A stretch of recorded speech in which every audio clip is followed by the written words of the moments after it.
Brr, it's getting cold. A winter storm has set in outside, the power has gone out, and the temperature in the house is dropping fast. In this video, we're going to turn up the heat and show you how to run your pellet stove when the power goes out. Oh yeah, we can feel the heat now. Thanks to our portable power station here, we have heat, and we're running a flex system by Energy, which is composed of 3 separate 1,000 watt batteries for a total of 3,000 watts. And we're running a Harman model P68 pellet stove, which is on the larger side for pellet stoves. But even with that said, we're going to get an estimated runtime of 8 to 9 hours when these batteries are at full capacity. And that's going to be indicated on the LCD screen on the front of your Flex.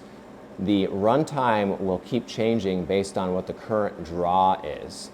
Now, if you're interested in getting one of these Flex systems yourself, we're going to have a special coupon code for later in the video, so stick around.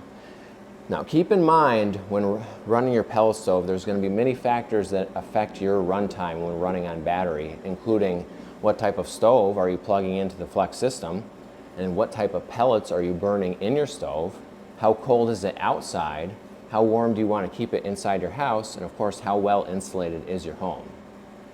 Also keep in mind that pellet stoves do use a fair amount of electricity because they have 4 separate sources of electrical draw. They have the combustion fan, which is going to feed oxygen to the fire. You have your distribution fan, which is going to pump the hot air into your living space. And we have the auger motor, which is going to feed the pellets in the burn pot. And then you have the igniter, which is going to light the pellets on fire. Now, depending on the situation, your pellet stove was either running when the power went out, or you're going to have to turn your pellet stove on now that the house is getting cold. For the first case scenario, if you know in advance that there's a storm coming, you can actually be proactive and plug your stove into the Flex, and then also plug the Flex power supply cord into the wall, like so. What that is going to do is keep your pellet stove on the ready battery supply in case the power goes out. The stove's not going to change at all. It's going to keep running just fine, but we're also going to keep our Flex system topped off and charged.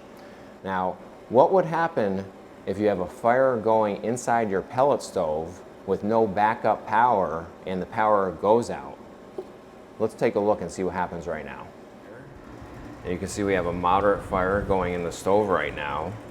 And what we're going to do is we're going to cut power to the stove to simulate a power outage and see what happens.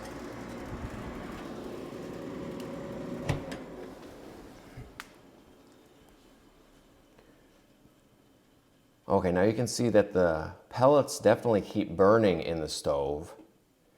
And what's happening now is all the smoke is building up in the stove cavity because it's no longer being vented. What's going to happen is all that smoke is going to eventually leak out into your living space. But what we can do is energize the stove again.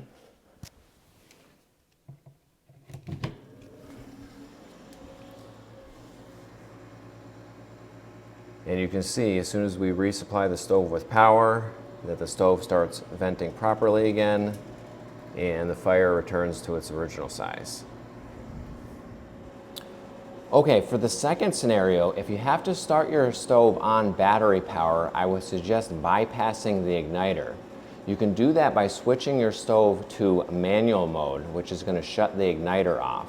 Depending on your pellet stove size, your igniter is going to draw between 50 to 250 watts during its heating phase, which of course is going to put additional load on your battery and decrease your stove's running time. What you can do instead is light the fire yourself manually with a little bit of flame gel. And that's going to be useful to know down the road in case your igniter ever breaks in your stove and you have some flame gel around, you're still going to be able to light your stove.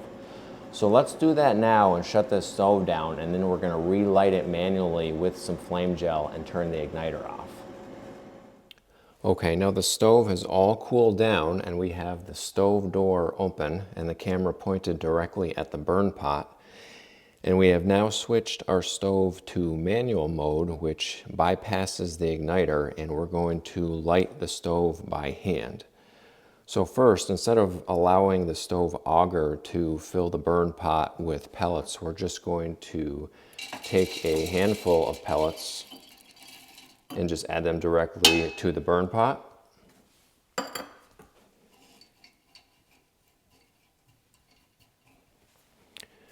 And then we're just going to take our fire starting gel and literally just squeeze 1 to 2 tablespoons directly in the middle of the handful of pellets.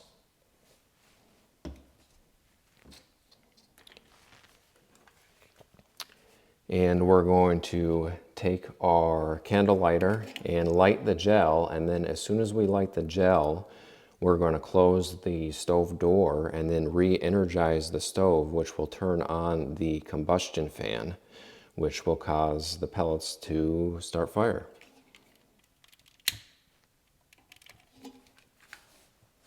You can see how that gel is burning right now. Even without the aid of the combustion fan, you can hear it going. All right, we got our stove back up and running again. This time we did it without the use of the igniter. We used our flame gel, which is very simple, very easy, good to know. I'd like to briefly discuss you possibly cycling your battery to extend your full stove runtime and battery runtime. We would do that by only running the stove in a 3-hour increment and then shutting it off for 5 and then on for 3 and off for 5 and then on for 3 and off for 5. And that'll get us to a total of 24 hours. As long as we're maintaining our temperature differential within our living space, then we can do that, knowing what kind of full runtime we would get when we first plugged this in, when we are at full capacity. Now, of course, speaking of full capacity, you can charge this battery system either on your basic wall outlet or with solar panels. I do have 5 separate 100-watt Gen 2 storm panels from energytech.com to go with this that we'll look at in another video. But you can easily keep it charged off your wall outlet. And keep in mind that you're going to have hundreds of uses for this portable power station aside from just powering your pellet stove if the power goes out. You can use this system to power your refrigerator if the power goes out during a summer thunderstorm to keep your food safe. You can also use this power station to power your comm station for your homestead, your radios, and your walkie-talkies. And you can also use this to power all your portable electric drills and saws. And of course, you can even take this portable power station with you on the road and throw it in the back of your truck or RV and do anything you want with it on the go. Now, if you're interested in getting your own energy system, whether it's the Flex or a different system they sell, you can use coupon code Jurassic Prepper XTS10, and that's going to save you 10% off your purchase at energytech.com. Now, if you found this video helpful, please hit the subscribe button and make sure you stay warm this winter.